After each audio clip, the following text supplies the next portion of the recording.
pag sinabi nyo, ganito, na, sabi ako, Well, marami na po nabudol. Kaya sana wag nila makalimutan. Marami ngayon ang nabudol. No?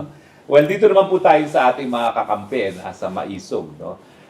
Parang nagkakaroon ng counting, ewan ko ba, no?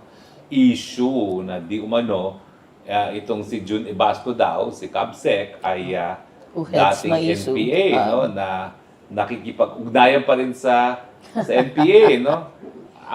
Ano tingin nyo? Should this be a concern sa Maisog? May NPA pa ba? wala na hong NPA. Yes. Matagal na nawala ang NPA. Si June Ibascos surrendered in Holy pala. Then, noong Core Revolution,